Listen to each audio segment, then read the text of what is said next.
Welcome to My Life, Tanya Applied, with Rabbi Simon Jacobson, a journey into the deepest teachings of Torah and their application to our personal, emotional, and psychological lives.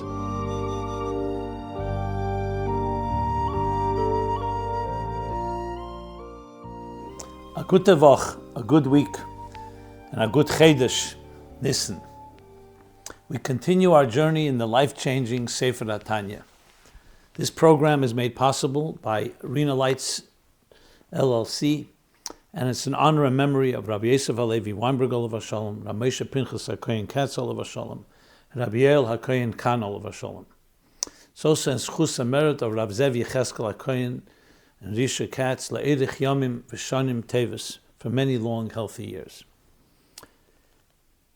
So we are close to the end of chapter 24, Perek Chav Daled in Tanya, where he's speaking about the antithesis to what he discussed in chapter 23, that all positive mitzvahs go under the rubric of Anochi Hashem Elokecha, all expressing the divine, seamless, all-pervasive divine unity.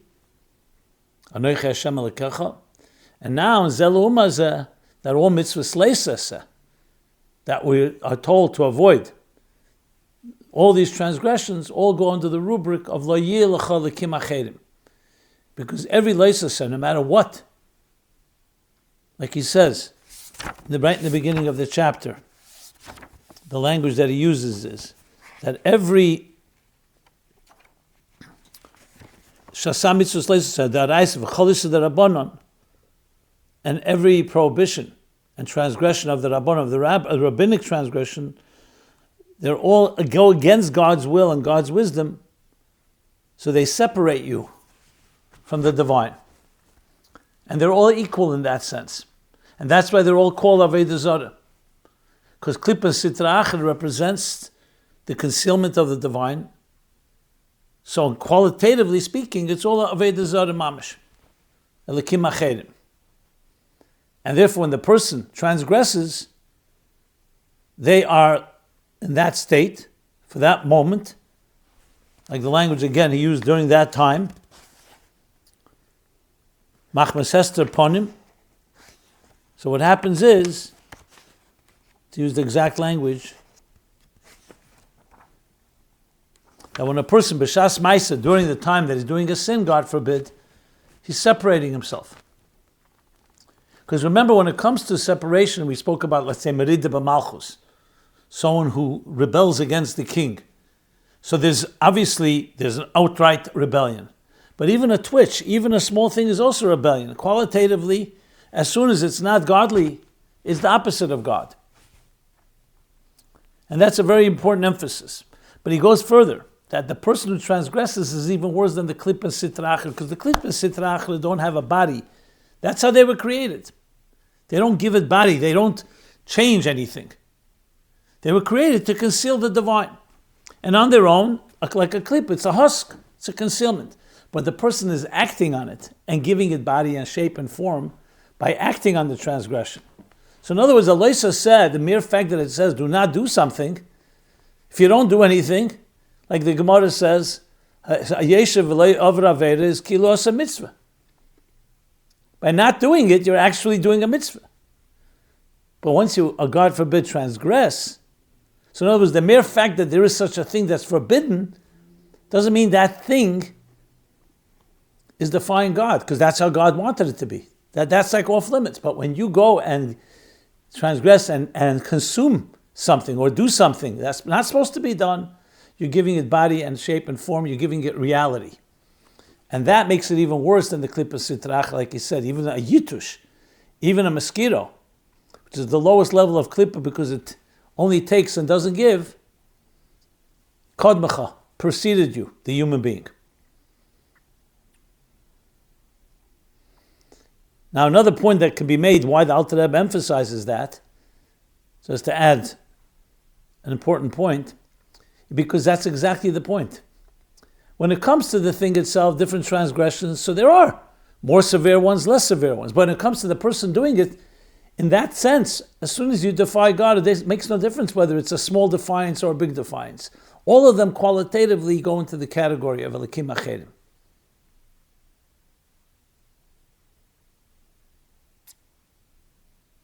However, there's yet another point here, and that's where the main part of the end of the chapter comes to emphasize.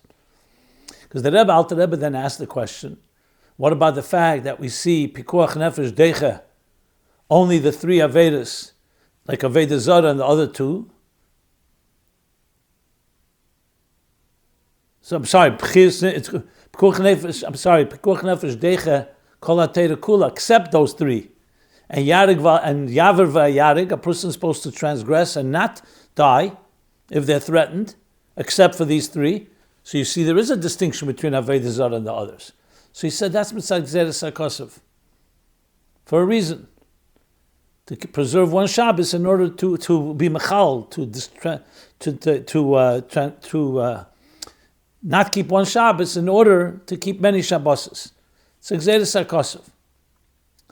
But as we discussed, the fact of the matter is that one of the things that a person is supposed to die before they transgress is Aveda Zara. But the Alter Rebbe says it's not mitzad kalus v'chamuris. It's not mitzad the more lenient or more severe transgression. But yet we do find that there is a thing called kalus v'chamuris. We do call them the difference between something that's a major or a minor transgression. It's talking, we're not supposed to look at that. Al tehei shekel, it says. You shouldn't weigh and shouldn't measure it that way. But the fact of the matter is, they are kalos and chamuras. But not in the concept of defying what God says. In that sense, they're all equal. Let's talk on the positive level. When you do a mitzvah, the asher kedushanim b'tzvos v'tzivonu is equal in all mitzvahs. You're fulfilling what God wants. Now, obviously, there are things that are more central mitzvahs, so to speak, more fundamental than others. But in the context of what God wants, when the king tells you, I want something, like the Lashon and the Likutei Torah, feel lachte veitzim. Even if he says, I want you to chop wood. It's not a mitzvah, but in concept, that's what the king wants. And we don't divide and say, oh, this thing he wants is more important and this is less important. From that perspective of a relationship, think of it as a human relationship.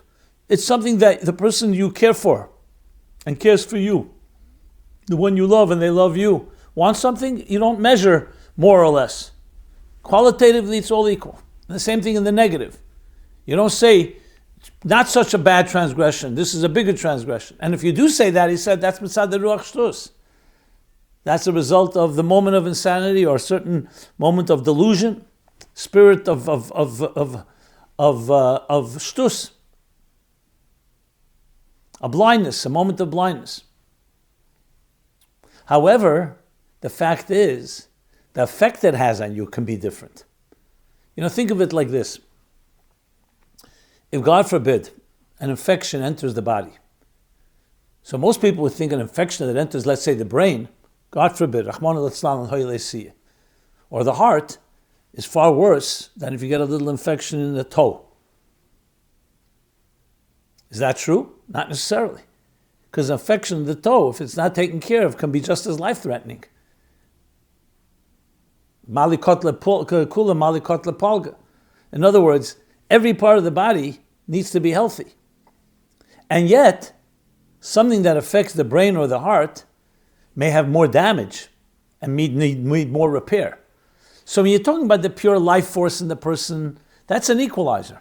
Any part of the body needs to be healthy and needs to be protected.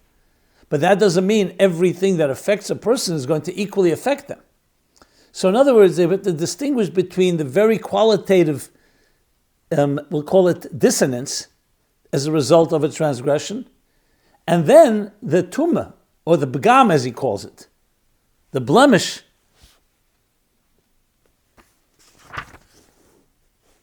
Let's see how we translate begam. The stain and blemish that it causes. There's an expression in the Gemara that a revav al beged talmid chacham is chayev misa. There's even a piece of dust, even a small little thing on a beged talmid chacham, it's considered to be a serious crime. But what's a piece of dust? But think of it this way: a piece of dust on your finger is meaningless. A piece of dust in your eyeball is very irritating. So if you're talking about from the point of view of the pure relationship between God and us, so it doesn't matter how big the blemish is, even if it's a piece of dust. It's equal to a serious matter. They're all serious. It's all it's all in the category of Avodah Zarah. But if you're talking about practically speaking, obviously a piece of dust is not the same thing as, let's say, a cut or a wound, a bigger wound. A first degree burn compared to a third degree burn. It's not the same thing. And the healing, therefore, is different. So that's what the Alter Rebbe addresses by saying that during the Ma'aseh Chet, all the Leisaseh or the Issa D'Rabbanan are equal. But then, afterwards, after the Chet, after the transgression, what happens? There's distance. So he distinguishes the different types of Avedas. There's those that are Chayiv, Kodesh, and Misi B'dei Shemayim. He doesn't really talk about that. Well, he does talk about that. She'ein nafshe likis meis. So, I meant to say he doesn't talk about that actually in the Haggadah, he talks about it more. But when he's talking about Kodesh and Misi B'dei Shemayim,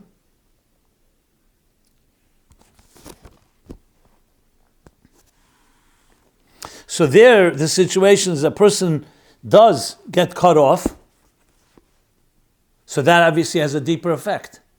But if it's ein nafshe likis meisa legamri, v'nichreses meshoshe b'elikim chayim. So when you're talking about not Mrs. Kodesh or Misi B'dei Shemayim, in that case, his divine soul is not extinguished completely or detached from its source in the living God. But rather, the soul's attachment and connection and rootedness in God becomes compromised. So it's not that the entire, let's call it, lifeline has been severed. It's only somewhere something has been compromised. So then, in that case, also the animal soul, so then after the transgression, the body and the life force of the animal soul, which is enmeshed in the body, they return and rise from the Sitra Achra. They're not as contaminated as it was during the transgression. And they come close again to the holiness of the divine soul, which is embedded in them. Which believes in one God. And we're talking about even if you don't do tshuva. Because during the time when you're doing something inappropriate, obviously the contamination is very powerful then. But afterwards, it's like when a person puts their hand on fire. So it's burning. It's obviously at that moment, it doesn't make a difference. Small fire, big fire, you're getting burnt. But afterwards, how much that fire had impact, so afterwards it wasn't such, the hand could be that it wasn't so burned. So again, the qualitative disconnect and dissonance was there. But after the chet, because we're talking about not Kodesh, Veda of Kodesh or Misi B'dei Shemayim, so the effect, the contamination is not that intense. And therefore it could be Eile.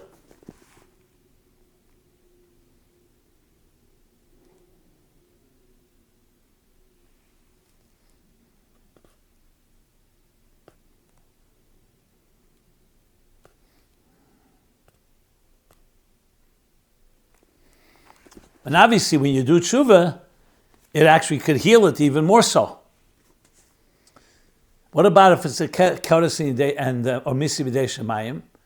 Then you see there is a difference, because there it says Nichresa legamri or Mesa legamri v'nichreses, because there you're severing the very lifeline. So you see here the difference again, that in the context of separating yourself from God, all of Vedas are equal. In the effect that it has on you, there can be differences.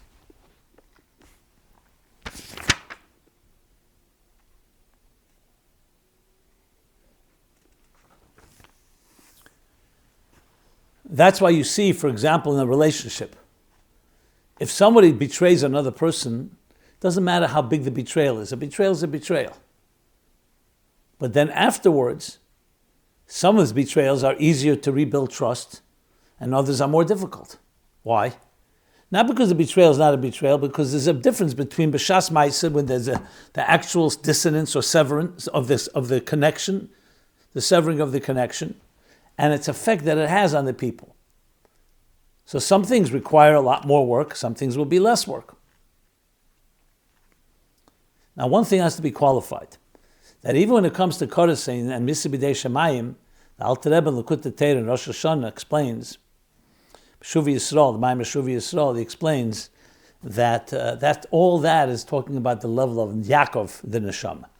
But the level of Yisrael, even a Kodesh in Misa B'dei Shemayim does not affect. The Neshama is never disconnected. In the language of the Likutei Torah, he says like this: when it comes to Yisrael, the Neshama shalamayla megeder aguf min hasechel, ub'china zu hu echad yachid u'miyuchad im Hashem yisbarach. It's completely and seamlessly united with God. B'li shum pirid b'shum efen, without any separation in any way. U'mashakosav hachlis tachlis hanefesh kodesh. He says that due to the avedas that there is kodesh, that's talking on the level of Yaakov. That's what he explains in Likutei Torah. It's in my mother Rosh Hashanah, page 62-3. Samach Beis Gimel. It's just important to emphasize.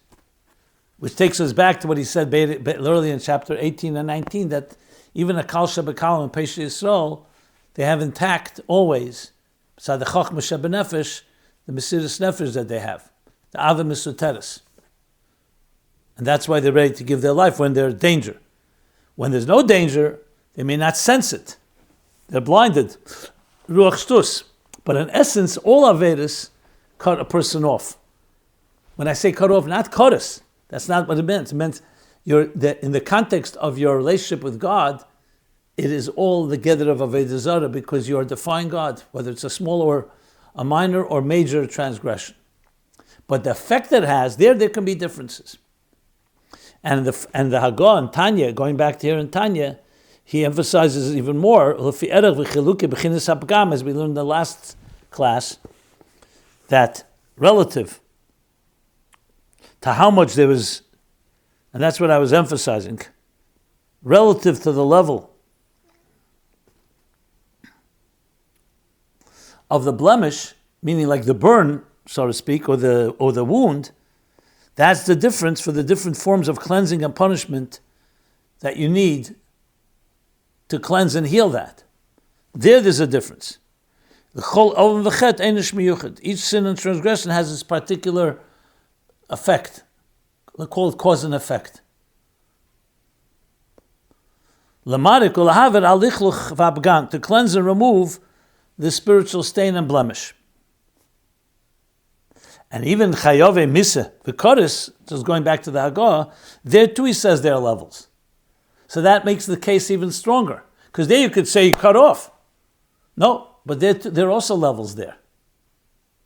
So that shows you again, and makes this case stronger, because you could say maybe because there's a different levels of einish, different levels of cleansing, maybe there's also different in how much we are separated from God when we do the sin.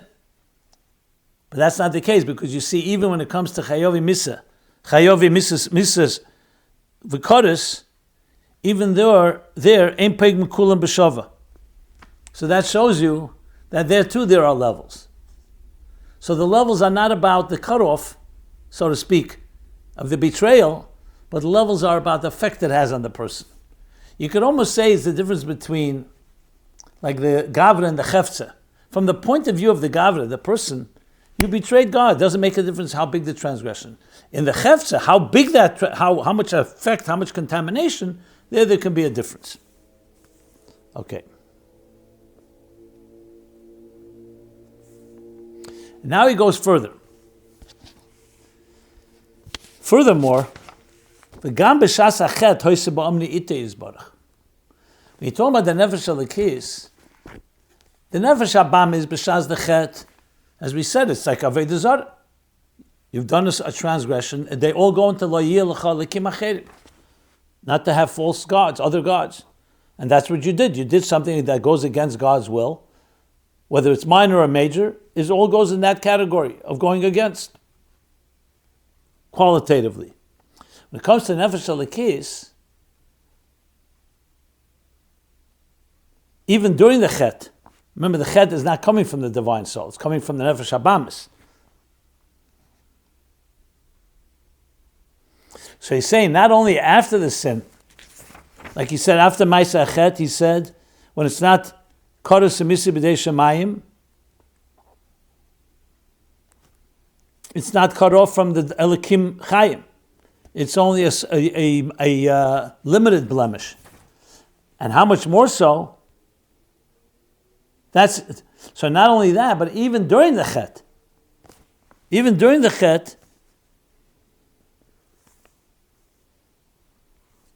the divine soul retains ba'omna ite. Omna means loyalty, like from the word imun, from the pasuk in Esther, Beis Chof.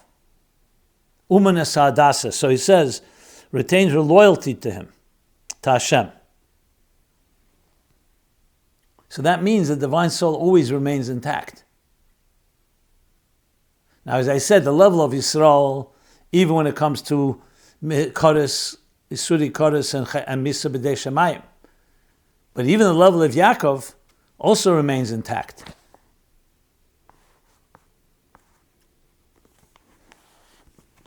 But with Yaakov, you can make the difference between, like he said, if it's Chayiv Kodesh, Chiyuv Kodesh, or Avedis, that Kodesh Amisi B'dei Shemayim, there you could say it's been severed, it's been compromised fully, the lifeline. Not Yisrael, Yaakov. And Aveda, that's not Misi B'dei Shemayim, Hoye Ba'omne Ite.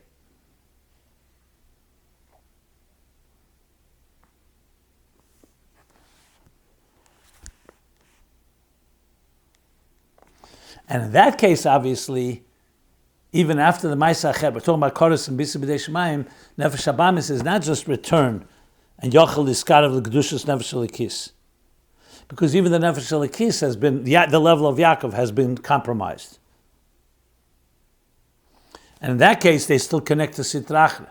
But if it's not Chai Kodesh and Bisa B'dei Shemayim, then, like he said, the Nefesh Habamis, after the Chet, will gravitate back and leave the world of Klippa and Sitra Achra. But even in the Averis Chamuris, like Koros Yidei Shemayim, Tshuva, of course, can cause the Nefesh Habamis to be transformed back into Kedusha. Like he's going to explain in the next chapter, 25. But nevertheless, you can't say the Nefesh Elikis, even though Ba'omne Ite remains fundamentally loyal to God, the Nefesh Habamis has transgressed. The Nefesh Elikis has not transgressed, but it has been affected. B'shas Achet for sure, it's been affected. So how do we explain that effect? As I said, the Nefesh Habamis, the effect is like Elikim Acherim, it's like literally like Avodah Zarah. We're not talking about the blemish part. The blemish, there can be changes, and that we see after the Chet. But during the Chet itself, so he says, it still has a strong impact on the Nefesh Elikis.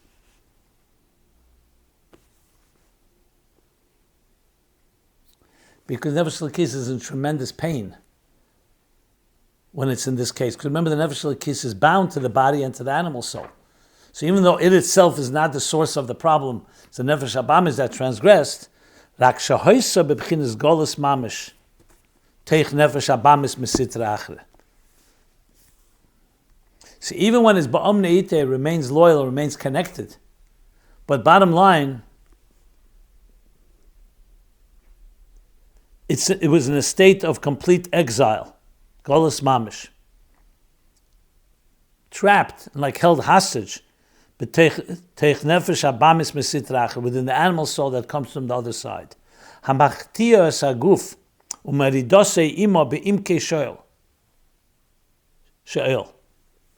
Which caused the body to sin, and it dragged it down together to the depths of the grave. It's an expression from Mishlei. Tes Yud Ches, 9:18. Lamata mata tachas tumas asitra acher v'klippas avodah zarah. So far down that they were lower than the impurity of the sitra achra and the klippa of idolatry. Hashem yishmerenu. May God protect us. And you see, he's writing about it in the past tense, because we're talking about what during the sin this was the case. Now, acher ma'aseh chet is a different story, because we're not talking about Koros and Misi Yidei Shamayim. And that's why only Nivgam Ktsas and didn't get cut off. But during the Chet, the Nefesh Elokis is in deep golus, basically, in deep exile.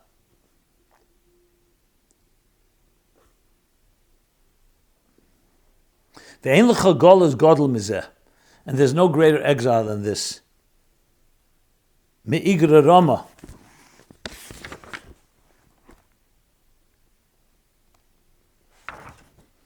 Me'igra Rama. Like the Lashon Maimah Chazal in the Chagiga, Hey Beis, 5b, it says the neshama goes Me'igra Rama lebira amikta, from a high roof to a deep pit. And it's interesting, the Alter Rebbe doesn't say the deep pit. He only says Me'igra Rama chulu. He starts talking about the contrast to tell you where it's coming from. And then you can understand, by contrast, going from such a great high place to a deep pit, Ein L'cha Golus, there's no greater Golus than that.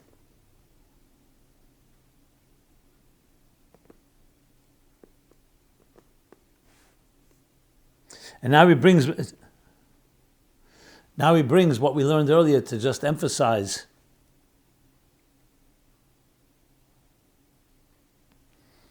the contrast from the neshama as it's in its source and what it ends up being down below, especially in a time of a chet. Says a commotion is borely ill, like we learned earlier in chapter 2, and also in chapter 18 and 19. The Sheirish Shemok and Nefoshes Kol Beis Yisrael, that the root and source of every soul in the house of Israel, Hu Mechachma Ilah V'Hu Yizbarach V'Chachma Se'echad. It comes from the supernal Chachma, and he and his Chachma are one. That's where it originates from. So now when it comes down below, Filibira Amikta, down the deep pit below, and it's now being held hostage in exile in during the animal soul's behavior, so he says, "V'hu kamoshla eiches bereishes shel melech u'merida lamata, v'teimen ponav b'teich beis hakisei molitzeya." It's like taking the king's head, reish mayach chachma, dragging it down and dunking his face into a, we'll call it beis hakisei, the toilet, full of excrement. She'en lecha al bin godel mizeh. Just like he said before, there's no goal is greater than this. There's no greater humiliation than that. Afilu eisa kein lefisha, even if it does it just for a moment. Again, it shows the quality. It doesn't make a difference what level of transgression, even if it's for a second. But that's what you did. You took something of such a high level, and where did you place it? Sha'klippas we say ta'achar nikrois keya tseya. Kiya tseya. Since the klippas and sitracha are referred to as vomit and excrement in Yeshaya Chav Ches 28a, as is known, kiyadua, kanoida. From the Zohar Chelik Beis 154b. This is the end of chapter 24. Interesting that he ends on such a note, but the point here is to just show the emphasis. From the darkness, you understand how great a light it is, and you understand how the great the transgression is. Due to limited time, we'll stop here. But the kavanah, obviously, here is to understand how connected we are. And therefore, any disconnect, even a drop, even a small thing that we would call minor, blemish, is in quality like the biggest blemish, like the biggest severance. And of course, the point is to elevate it all. And Mesayim B'Tev. Everyone have a good Chedesh, a Freilich and Kosher, and Freilich and Pesach, and we'll continue every Motzei Shabbos. Obviously, when Yom Tov comes, the program will be a different day, and I'll announce that. Every Motzei Shabbos, New York time, 10 p.m. A guten Chedesh. Chedesh HaGeula. This has been My Life, Tanya Applied with Rabbi Simon Jacobson. Please join us again next week. Visit ChasidusApplied.com for archived classes and more resources.